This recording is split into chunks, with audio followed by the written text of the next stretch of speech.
নীরব একটা কমেন্ট করছেন, আমার বউ আমাকে ডিভোর্স না দিয়ে আরেকজনকে বিয়ে করেছে, আমার একটা মেয়ে আছে, আমি এখন কি করব? ডিভোর্স দেয় নাই। কেন ডিভোর্স দেয় নাই? আপনি চাইলে ওই যে ডিভোর্স দেয় নাই, আপনি ওই বেটার বিরুদ্ধে মামলা করতে পারেন। এটা করা উচিত, শাস্তি দেওয়া উচিত। আরেকজনের সে চলে যাবো যাক, কিন্তু হাজব্যান্ডকে ডিভোর্স দেওয়া নেই, অবৈধ কাজ কেন করব? এটা তো অবৈধ, অবৈধ কাজ।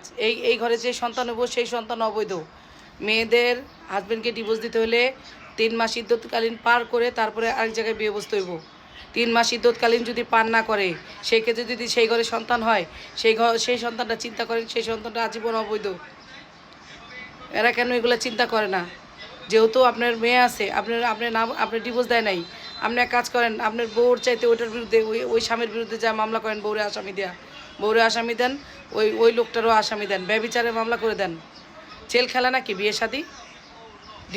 মেয়েদের ডিভোর্স দিয়া 3 মাস ইদ্যত পালন করতে হয়, তারপরে আরেক জায়গায় বিয়ে বসতে হয়। তার এত বিয়ে বসা শোক, সে আপনাকে ডিভোর্স দেয় না কেন? আপনি যদি পারেন, আপনি যা ব্যভিচারের মামলা করে দেন সবগুলোর বিরুদ্ধে, দেখবেন একদম গোষ্ঠী সুদ্ধা দৌড় উপরে থাকবো। বিয়েটারে ছেলে খেলা পায়া নিছে।